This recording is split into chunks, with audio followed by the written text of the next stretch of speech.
delighted to have all of you here at part 3 of our Smart Parenting Healthy Kids series.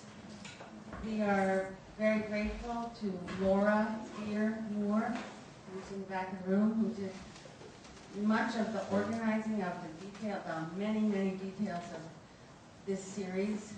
We're also grateful to Holly Rist-Marin and Reagan Pinoborgo for their preparation of healthy food for all of us to enjoy after each of these sessions.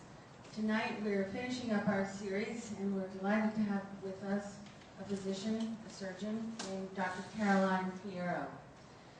Caroline Fierro is a board-certified OBGYN who discovered early in her career that she was more of a healer than a pill prescriber. When she was a second-year medical student at New York Medical College, Caroline was the organizer of Student Physician Awareness Day, which raises awareness of alternatives to standard Western medicine. On that day, she also met Dr. Bernie Siegel, the author of Love, Medicine, and Miracles. After listening to his ideas, she was left with the impression that standard and alternative medicine can be practiced with a human touch. Dr. Fierro went to Lenox Hill Hospital in Manhattan as an OBGYN, and while there she became an accomplished gynecological surgeon. At the same time, her love for the health and well-being of the family grew. In the delivery room of this prestigious hospital, she was exposed to patients who would bring their acupuncturists with them for labor induction and relief. This drove her ambition to become an acupuncturist. After she finished her residency, Dr. Fierro studied acupuncture and Chinese medicine at New York Medical Center and became a licensed medical acupuncturist. She came to Long Island in 1991. She was an associate professor in the Department of OBGYN at the University Hospital at Stony Brook, and then she went into private gynecologic practice in Hampton Bays. Over the years, Dr. Fierro continued her education through the American Board of Anti-Aging and Regenerative Medicine. She was one of the first 70 physicians in the world to become board certified in anti-aging medicine. It is a great honor to have her here with us. Please welcome Dr. Caroline Fierro. Thank you very much. Can everybody hear me? And it's not too loud, right? No? All right, so tonight, or this afternoon, right, we're going to talk about healthy children. It's always a given that the thing we want the most is for our children and our grandchildren to be healthy. And it's something I think we've taken for granted for generations, that we can have children and they will come to us in a healthy way. But in recent times, we see that that's not always happening. And that is really troublesome to me as a physician and as a parent. We see statistics these days with autism. 1 in 4 boys are born with autism. I like to call it a metabolic encephalopathy. It's really an inflammation of our metabolic system that causes an inflammation of our brain and energy pathways of our brain. We have childhood obesity, diabetes, high blood pressure that we've never had before. We're giving small children medications that are meant to be given to elderly people. And we have an increase of childhood cancers. All of these things really stem from the same cause, in my opinion. And it really comes from the complexity of our immune system. And we have to wonder, has it really gone wild? Or is it something that we're doing here on Earth that is making our immune system overreactive to everything we eat, everything we're exposed to? So tonight, what we're going to do is explore a little bit of these concepts. This is old, though, what I'm talking about, because this really does go back to the Yellow Emperor. And that's why I have his picture. And he gives us great energy and great healing, just knowing that these are very old concepts being reborn in modern research and medicine. So really the underlying disease, cause of all disease is inflammation. And inflammation of all different body systems can cause disease. Food sensitivities create inflammation, and that's where we get a lot of our problems. And how our immune system responds to the different foods that we We're going to talk about all of that, and we're going to talk about a little bit about what a food sensitivity is versus an allergy. We're going to talk about, so now we know we have this problem going on, how do we prevent it? How do we put out the inflammation through nutrition and through advanced allergy therapeutics? So we want to know what is inflammation exactly. It's really very, very interesting. We're born with a set of genes. So we have the pretty picture of the DNA. We are able to withstand a certain amount of toxic exposure without hurting our bodies in a natural way. We are, every day, our body needs to heal its normal physical metabolic processes. So every day our cells need food to make energy, and the energy we make byproducts called oxidative, it's an oxidative stress reaction. And these byproducts, if they build up in our body, become inflammation. They become toxic. They're meant to be cleared out by the decent and good foods that we eat every day.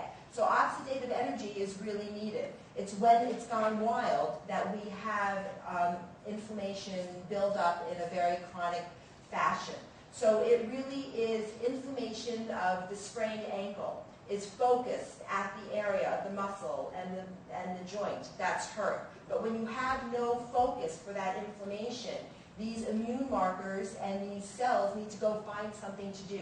So it's their job, it's their nature. So they will go to your brain, or they can go in your gut, and they can cause a whole array of symptoms that we don't really know what to do about.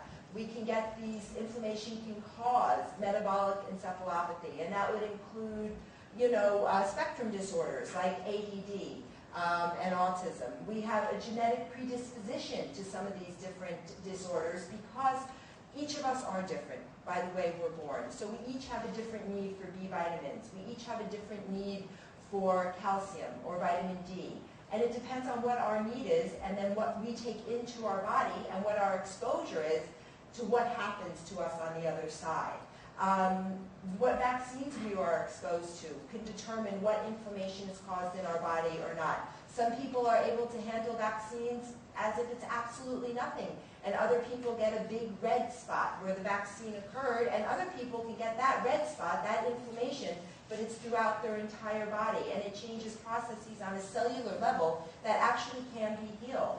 We have environmental exposures that can cause inflammation, and I think we're all aware of heavy metals and gases and toxins and such. And we also have prenatal exposure to inflammation. The environment that we are brought into this world in can be inflamed, because we're getting to a point where we are now, our mothers are young enough that they have been in a world where there hasn't been good nutrition for a long period of time, that their inflammatory markers are elevated, so they're able to even pass on some of this toxicity while actually our babies are in utero. Inflammatory diseases can be widespread. They can be from eczema to a sinus issue to autism or ADD, which are words that I don't even think truly exist.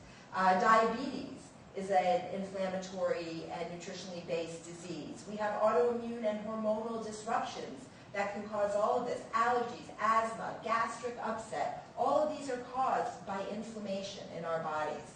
So when we get inflammation in our gut, it's going to affect the entire body, because one system will affect every other system.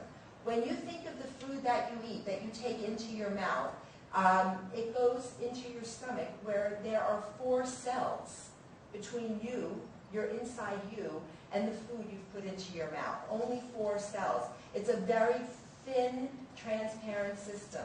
And it's in the gut where we make about 80 to 85% of our immune and our neurotransmitter decisions. So, if we're eating a food that our body's not familiar with, that maybe our families or in our genes we've never heard or seen of before because it's some altered molecular structure, our immune system is going to look at it and say, I don't know who you are. And they're going to tag it as an enemy.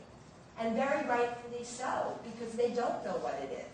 So then you go on your way, it digests through, And then you eat this food over and over and over again. And at some point, your body will keep building the immune response to that food. And at some point, it'll be inflammation that your body says, whoa. And whether that disrupts your neurotransmitters and your need for B vitamins and your ability to focus in school, whether it causes you to break out one day at puberty, usually, when your hormones are also changing and you get a rash all over your body, there are many ways that this can manifest itself. And we see it a lot. This is a beautiful neuron. And we see a lot of these inflammatory toxins from our gut going to our brain, because there's definitely a gut-brain relationship. So it becomes really important to keep the inflammation or the fire low in our children, and especially in our healthy children. We want to know what we can do every day to keep them healthy and maintain their health. So from what they eat for breakfast, lunch, and dinner being so very, very important. So to make sure that they're having good whole food options becomes very important. To know how many hours are allocated for sleep becomes very important, because it is through sleep that we repair all of the metabolic challenges of the day. So growing children need to sleep. And it's how we teach our children to relax and de-stress. Even children in today's world need to de-stress, because we know that hormones of stress can cause inflammation. So if they're not having time for relaxation and downtime, their bodies will never be allowed to fully come back down to zero, I like to think of it. I like to think when you wake up in the morning that all the previous day's imbalances have been repaired. Without time for downtime and meditation, this does not occur, and even in children. When we think of the chronic stress of the television, I think you can picture in your mind how it winds us all up, and it really does it to our children as well. And of course, those last two, the sleep and the importance of prayer and meditation, are there, but our topic today really is going to be focusing on nutrition. And then when we have children who have more needs, children who are either born with some sort of spectrum difficulty or through their developmental years developed a difficulty in their metabolism. We need to find out what that source of irritation is. And it's really not as difficult as I thought it was before my training in functional medicine. Because what we really do in functional medicine is look at the function of the body as a group of cells working together to give the best outcome, which is energy, focus, and happiness. So through metabolic screening, we can look to see what cellular function is not working correctly, and then repair that nutritional deficit, remove that toxin, clean the gut of whatever is going on, so we can help the child mobilize all the nutrients that he or she needs so they can have their best outcome. And then we need to make individual, since we are all individuals, every child will have different metabolic needs. So it is finding that for each particular child. So the functional testing is usually done through urine, so that way, because children do not like to have their blood drawn, though sometimes we do blood tests as well. So we can look, again, at the cellular energy markers, so we can see what the citric acid cycle is doing. We can look at the gut to see if there is a dysbiosis going on, an inflammation or an overgrowth of yeast or bacteria that's preventing your child from absorbing nutrients needed to create neurotransmitters and hormones so they can focus and feel well. And then if there's a toxic impairment where you can't clear toxins out of your body, we work on that. And we focus and we look as a whole child perspective to see where to go from that. And there is literature in science that proves all of these things. For mind-body literature, sleep literature, and really important for today in nutritional literature. There are many studies that show that using detoxification through a whole food diet alone can make major, major changes in the health and wellness of your child. And we're going to look at one of these is using a whole food antioxidant. to rebalance the detoxification pathways in your child. Juice Plus is an organically grown whole food antioxidant.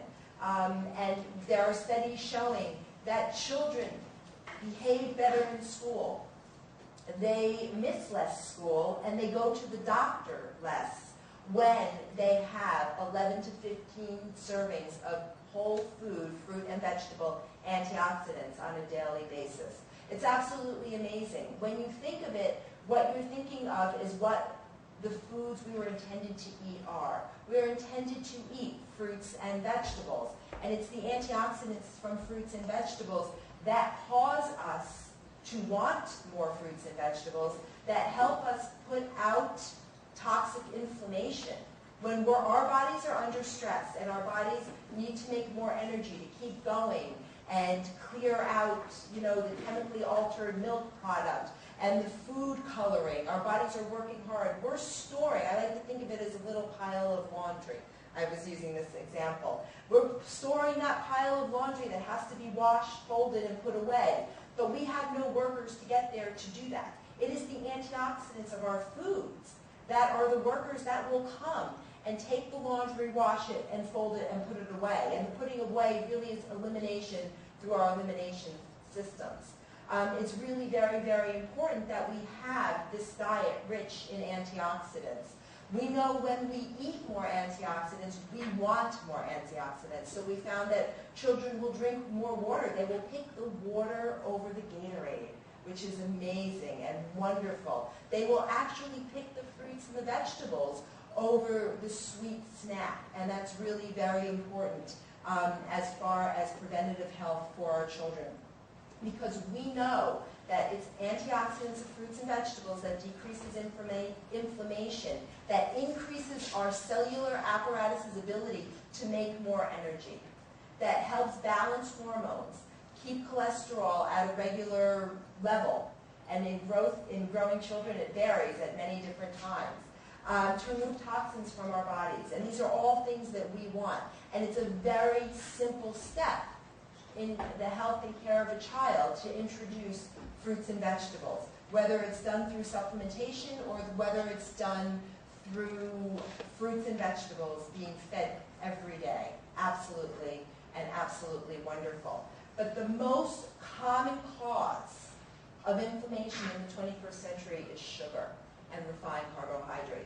It really is a huge, huge cause. So maybe your children aren't getting enough whole food, fruit, and vegetable antioxidants.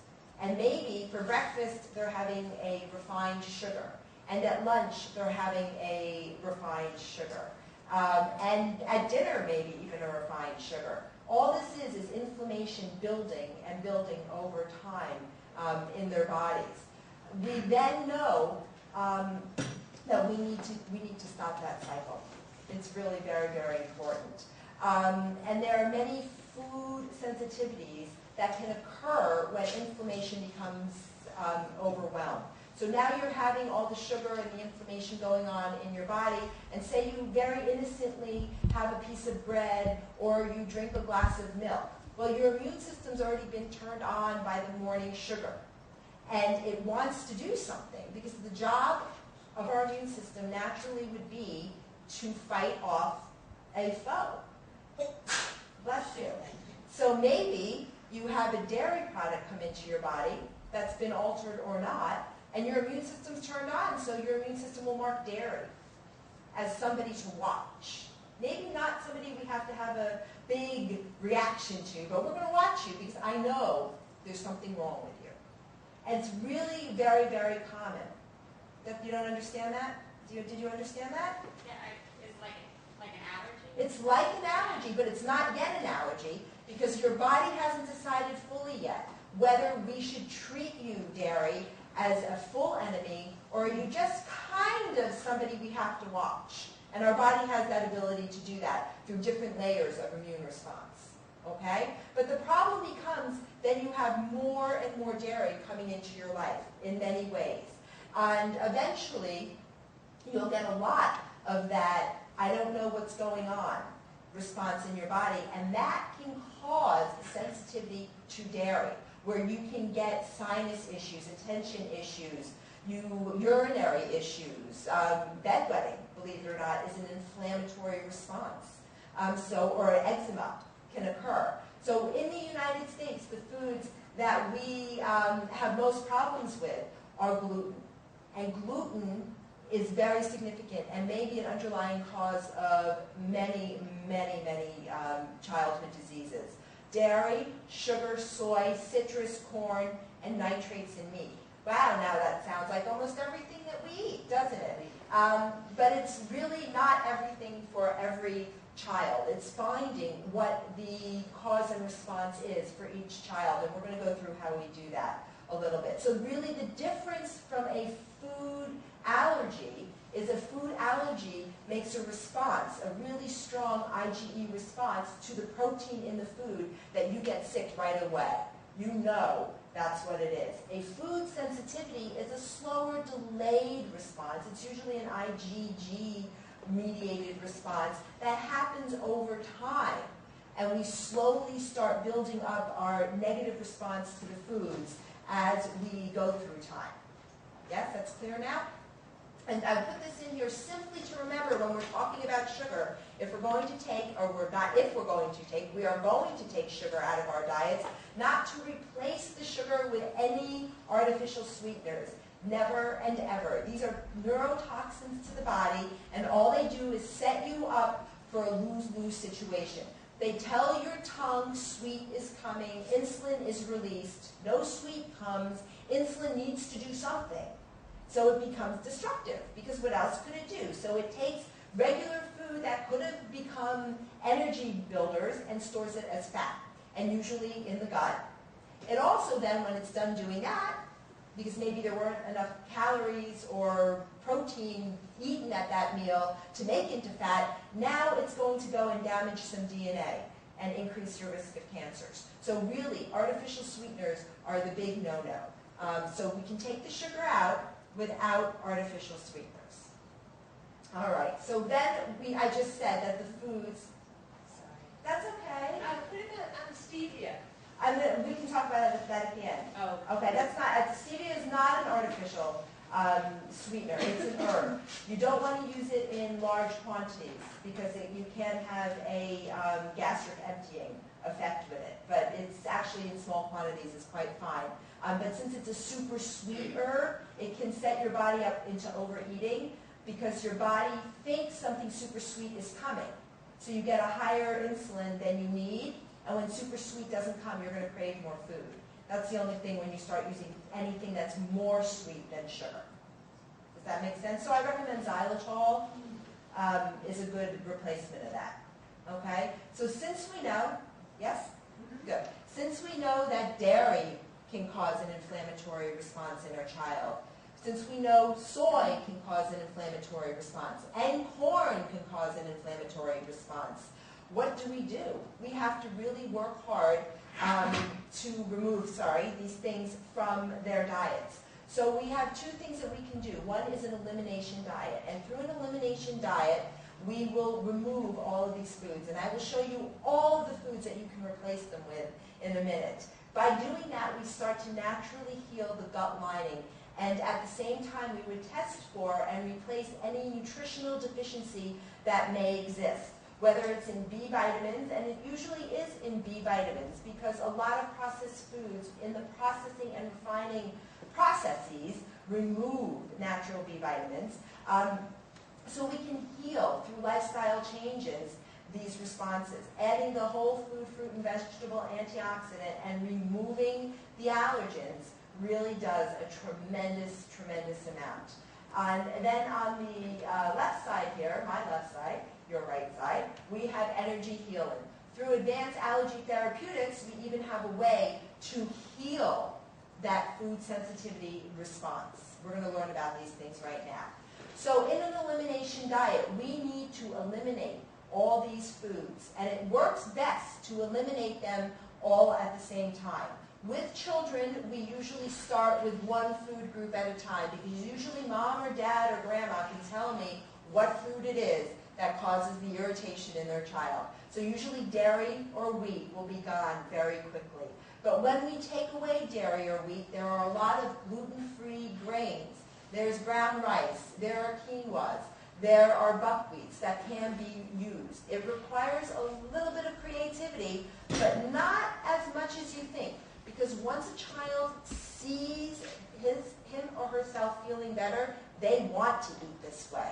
And I've experienced that many, many times. When you tell a child they cannot have dairy, it's very overwhelming. But you can replace dairy with rice products, with almond products. And children really do listen and understand this. And going through this and learning slowly what foods they can and can't have, children really do understand what they're doing. But removing, as I said, wheat and gluten really will do a great thing for a child in need. The orange, what's it called? Oh, oranges tend to be very acidic and tend to really turn on your immune system.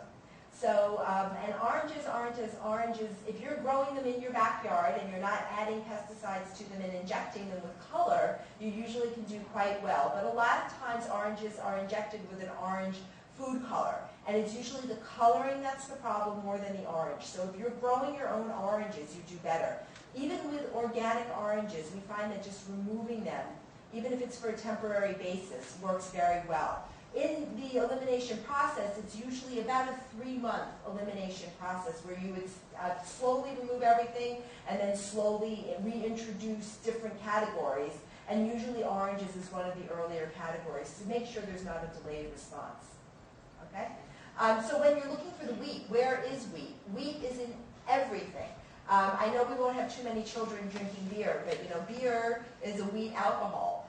We have soft drinks. We have, in matzahs sometimes they even add wheat. In wheat germ, obviously. But, donuts and crackers. These are all things that a child would have to be taught what to look for and what not to look for. So it's really very simple steps that could give you very big effects when you're looking to heal a food sensitivity. Really by looking and talking to your child and testing to see what nutritional deficiency is there and replacing it. Eliminating sugar is really wonderful, will really help balance the immune system. And adding back in antioxidants will do just these simple 3 things, will do wonders for any person, quite honestly, young, old, or in between. But really understanding allergies and getting to the core of this so we don't have to live an elimination lifestyle forever is really where it's at. And that's where it became, for me, very important in my studies. So an allergy is a physiologic error. It is the body reacting negatively to a substance that should otherwise be harmless, whether it's a food, whether it is change in barometric pressure, whether it is a dust mite. The body constantly has to interpret whether something is good or bad, as we spoke about before, whether it's coming in through our digestive system, which is where most of our load does come in through. And at certain times in our lives, we are more susceptible to making errors in our interpretations of food.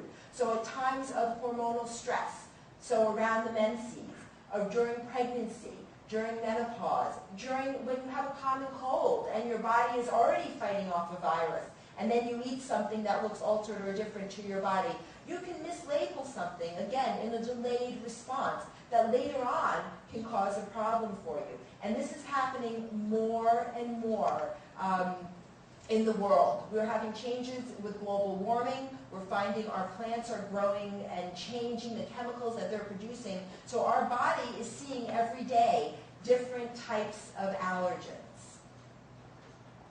All right, so right now it's estimated by the World Allergy Organization that 25 to 40% of people actually have allergies. And the rates are even higher for people who have hypersensitivities. Those are the food sensitivities that we're talking about that aren't even real, what they consider real, true IgE allergies. That's greater than 40% of people, and it's climbing in developed countries. And it really will depend on what the allergy is to, on what organ system is affected. You can have stomach problems. You could have bowel issues, abdominal bloating, constipation, pain every day, Mommy, after I eat lunch. Well, what are you eating for lunch? Let's talk about it. Where are you eating lunch? Is it in the cafeteria after it's just been cleaned with a new type of cleaning product? There's many things to look at of what's causing that stomach irritation. Are you having a skin rash that's new? Are you having itchy, watery eyes only on the days that you go to music class? I mean, these are really interesting things to talk about to see what's going on. Are you having eczema? And we don't know why. We saw one little gentleman who had eczema only during ski season, and it was due to a cotton that was in the band of his snowsuit. He was having a reaction to. So there are very many sensitivities that we develop over time. And reviewing again, allergies occur when there's a misinterpretation of information brought into your body from the outside world. And that's the cause no matter what. Whether it is a true IgE allergy that causes anaphylaxis or if it is just a food sensitivity. This is just an error in perception on your body's part. Thinking an enemy, is it an enemy, isn't it an enemy? Decision went awry. And it's that perception that we can change.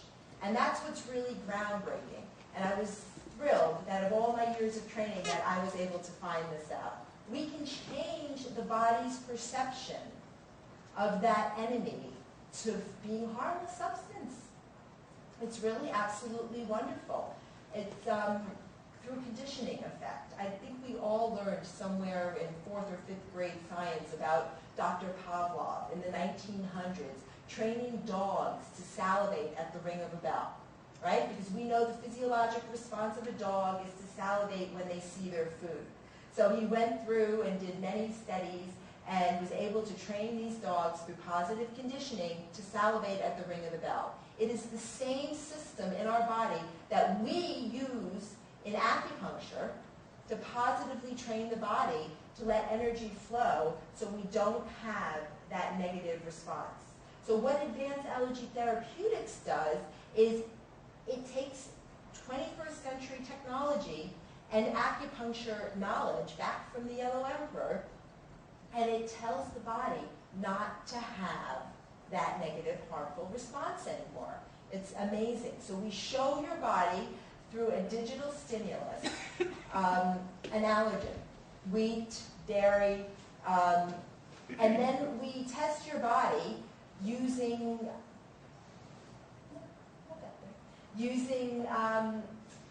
kinesiology, muscle response testing, to see what your body is sensitive to, and then we use positive conditioning of massage to change the body's response. Any substance can be targeted. It's absolutely amazing.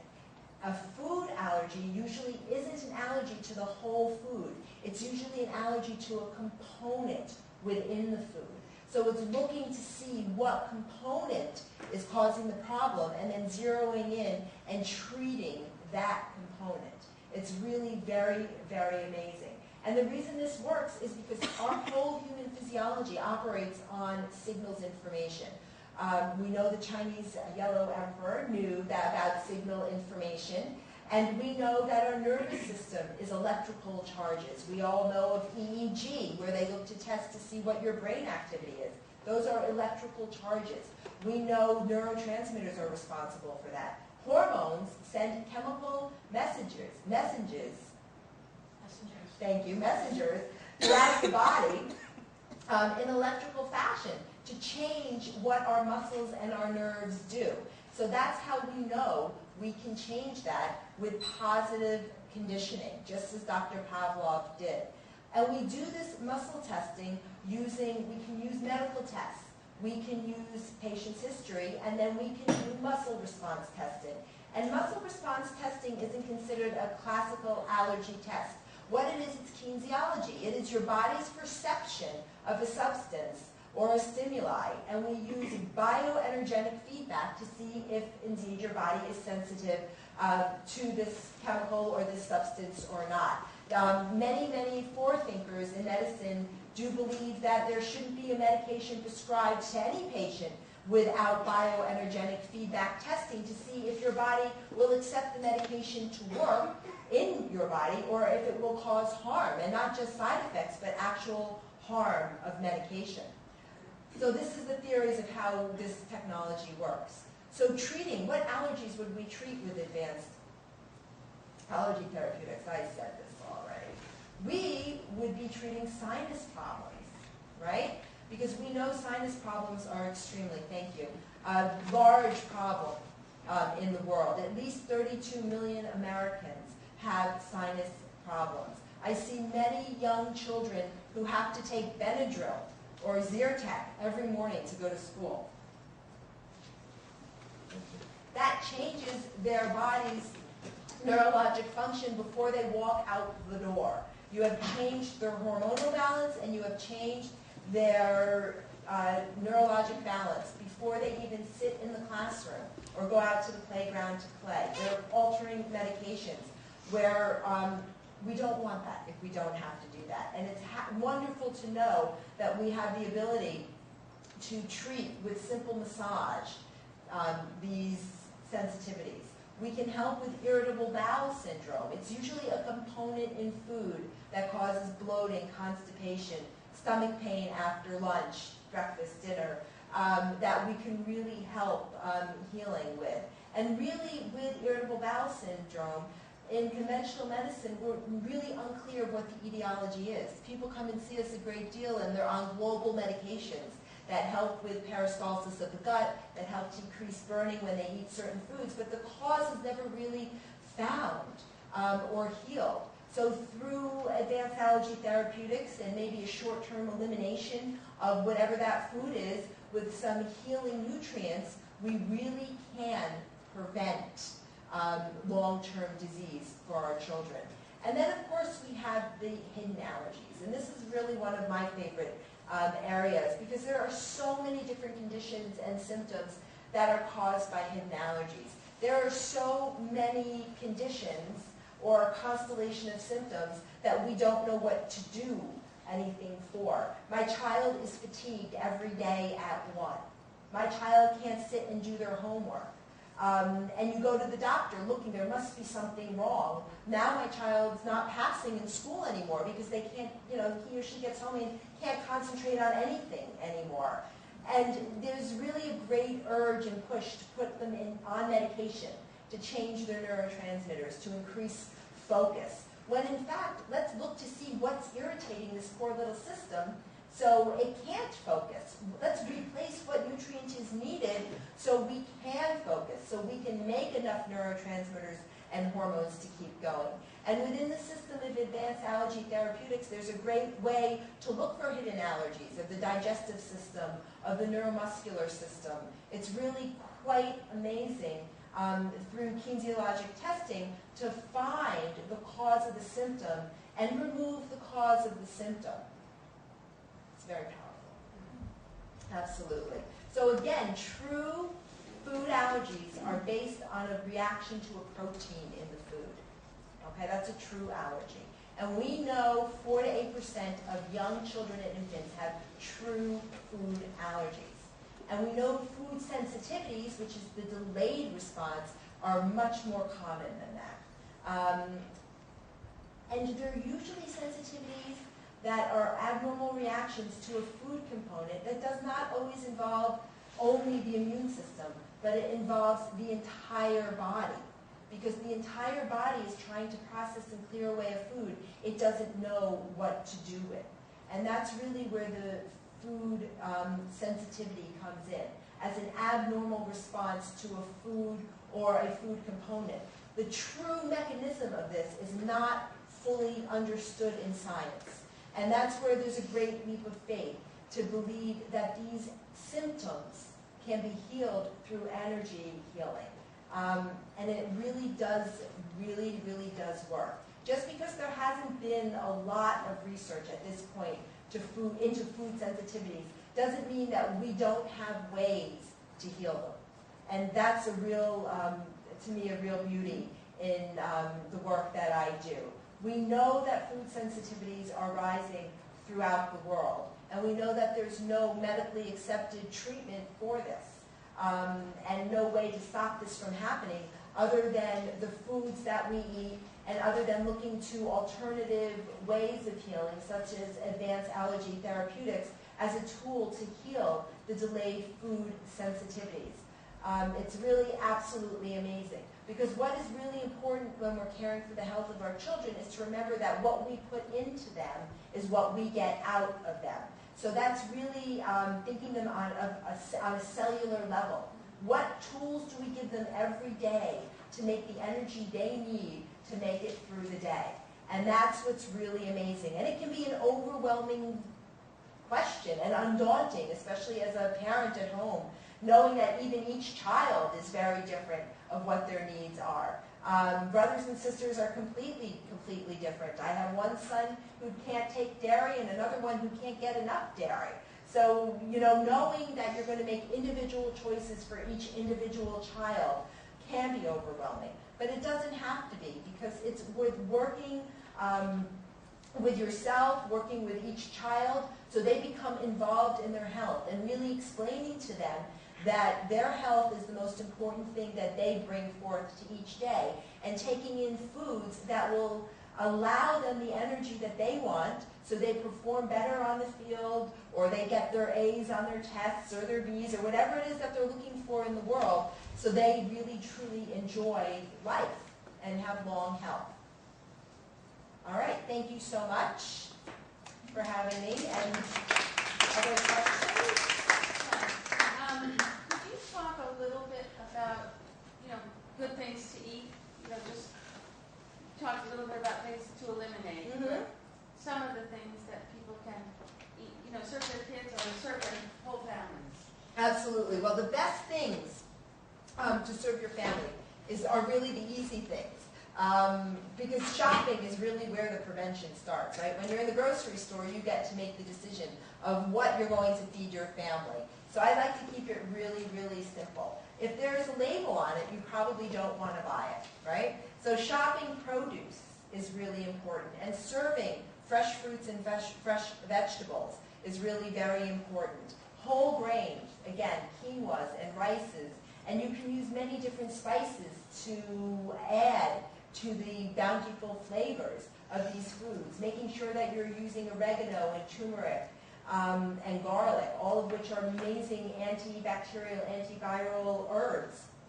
Add great spice and flavor into their lives. And I hear every day, but that's not food to munch on. I want crackers and cookies and these other things. They're really not necessary. And having 3 small children myself, and Valentina adds the 4th, we know that we can train them to want the foods that are good for them. They're actually given to us that way when they're born. And it's just presenting them with these foods. So having an array of fresh fruits, fresh vegetables, and whole grains are really very important. When you're not choosing wheat anymore, you can choose, as I said, quinoas, and you can choose oats, and you can choose brown rice. There are many things. You mentioned that wheat is something that a lot of people have food sensitivity to. I mean, should you assume that, not having a lot of wheat is, how do we know if our kid is sensitive to wheat? Absolutely. Well, if there is any underlying issue with your child and you don't know what could be causing it, and it could be anything. It could be a muscle soreness, it could be sinus issues, it could be acne, it could be itchy, dry skin, it could be red, bumpy rash behind their arms, any of these things. Say again? Constipation. Oh, I'm so sorry, I forgot. Thank you, Valentina. Constipation. All of these things can be a wheat sensitivity. Absolutely. And so it's a very wide range, but wheat can be very toxic. And it's not wheat, and I do, it's apropos, picture of wheat here.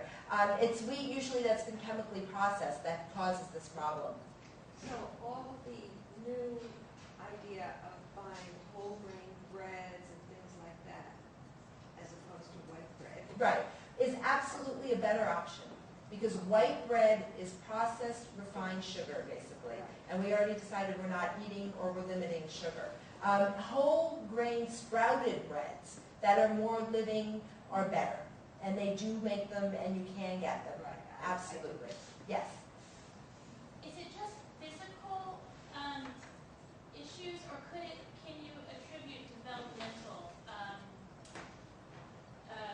things to food allergies? Absolutely. You can contribute developmental. Like speech delay, something right. like that? Yes, absolutely. There are studies with the Juice Plus Whole Food Antioxidant showing that just by giving whole food antioxidants, speech delay is going away. You know, children who haven't spoken in 2 years are starting to speak again because they're getting the nutrients that they need to speak. And in doing that, rebalancing any food sensitivities that they're having. Absolutely, it can be. Do you think that food sensitivities may be a basis for autism as well? Or? I think in some children, yes, it can, because what came first, the chicken or the egg? It's hard to say. Was it something they were exposed to in utero? Was it something that changed at the time of a vaccination? Now, if you think on a day of vaccine, you're given 4 vaccines, if you're lucky, only 4. And then you go out and you're fed something. Say you go to McDonald's, let's just use a bad example. Or even if you were to go someplace good and have a whole wheat pasta. You've now been exposed to wheat in 2 possible ways while your body's immune system was just turned on by an onslaught of many different vaccines. So who are you going to decide is the enemy? The dead viruses in these vaccines, or was it the wheat? Or can you not decide because you didn't get your nap that day, right? So it's really hard to say where all the insult comes from. And balancing that out becomes sometimes a daunting job, but totally a job that can be done. Actually, I have 2 questions. The first one, they often say you crave what you're allergic to. And how do you explain that? Absolutely, because your body goes into almost a vicious cycle. Since there's an imbalance in hormone, when you're having a food sensitivity or a toxicity in your body, you can crave what is causing that. So it's a very easy diagnostic tool. I don't always find it to be true, but in a lot of people who crave sugar or crave carbohydrates, it's really an underlying adrenal fatigue issue. So their hormones are out of balance. So the food sensitivity comes from the hormones being out of balance. The food is driving forward their energy, and once you balance the hormones, they don't have that food craving anymore. Does that answer that to some extent? How do you balance the hormones? Using, that's a whole, I know, that's a whole other hour, but yes, we balance the hormones using whole food approach, using exercise. It's a good question, right? We test hormones, we see which ones are out of balance, and then we can use many herbs, which are adaptogenic, to help boost up or relax hormones at different times. And how do you do that with blood tests? It can be blood, urine, or saliva testing for hormones, yes. Yes, you had another question. I do. Sort of related but unrelated. Your opinion about the flu vaccine and swine flu, since it's up and coming. It's up and used coming, everywhere. right? We're in the flu season. For children and for adults, I'm just curious what your opinion is about that. Yes, absolutely. I actually did have a slide on that here, but I decided for time to take it out. No, that's good. It's really very interesting. I think that it was about 5 years ago, I guess, when the recommendation came out that the annual flu vaccine should be given to people from 6 months to 19 years. I thought that was the most absurd thing I had ever heard. Seeing as we usually get the viral strain wrong in the flu vaccine, you're not really being protected by the flu that's there. I think that good hygiene, hand washing, becomes very important. One thing to keep in mind is that in Canada, they've taken away the recommendation of giving the flu vaccine across the board. It's been found that the seasonal flu vaccine is actually lowering your body's immunity to the H1N1 virus. So they're finding that people who got the seasonal flu vaccine are now getting H1N1 at a quicker rate. So it's a very, very hard decision. If you fall in the high risk, if you're immunosuppressed, if you're over 65, if you have severe asthma. These are people who do well with the flu vaccine, and these are the people who should continue to get the flu vaccine. If you're a regular risk and you don't have anything wrong with you, and you can wash your hands 3 to 5 times a day, you can check your vitamin D level and make sure you have adequate vitamin D, because vitamin D is really a pro-hormone that helps turn on our immune system to fight viruses. And since 7 out of 10 children are overtly deficient to vitamin D, it would be great if you could replace their vitamin D. And that would greatly help decrease from any cold, but especially the flu. And then practicing good forms of stress reduction, because we know in the flu epidemic in the 1800s, those who were being given adrenal extract survived the flu because their adrenal gland was strong and they had a good, strong immune system along with that. So I've never, even practicing as an obstetrician, I was never a huge proponent of giving the flu vaccine to pregnant women who didn't have these, who weren't immune compromised for another reason. It really becomes a very hard individual choice. It really, really does. But I'm not a great proponent of it. And just a personal question, do you generally immunize your children? My children were immunized, but on a different schedule than the schedule there is. Between my first 2 children are 18 months apart in age, and from the time my son was born to my daughter was born, it was a completely different vaccine recommendation. So I was very fortunate to work with a pediatrician who put me on a whole different schedule for all of them. Yes, but they are vaccinated. Did you start at a certain age vaccinating? I did. I waited until they were a year of age. You said the importance of vitamin D.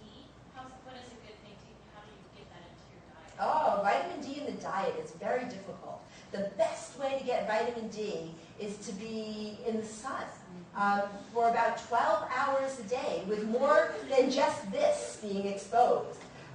So that's really very, very difficult.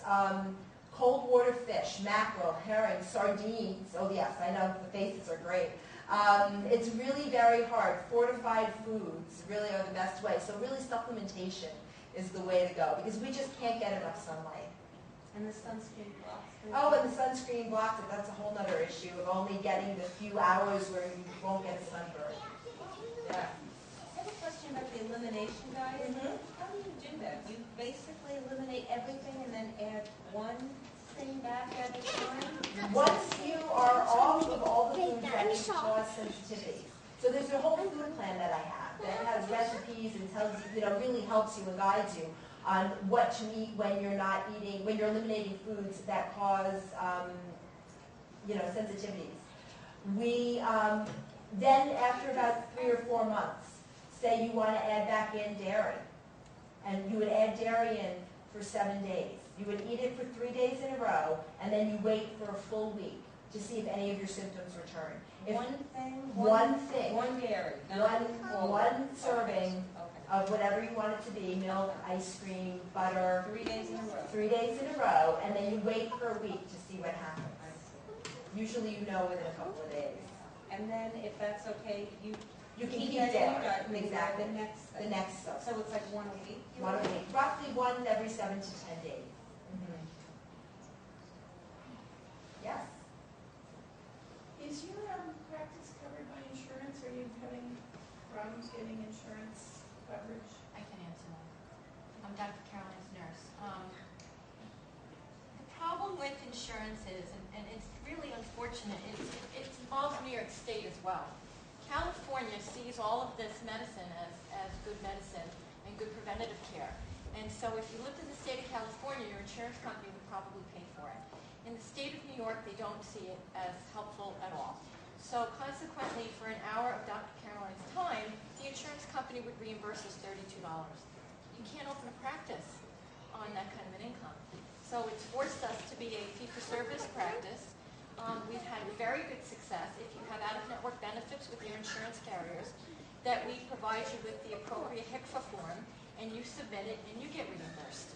And we've really, I have to say, 90% of our patients get reimbursement, again, depending upon what your deductible is, depending upon define your plan. The most difficult carriers we have trouble with is GHI and HEPA and Medicare.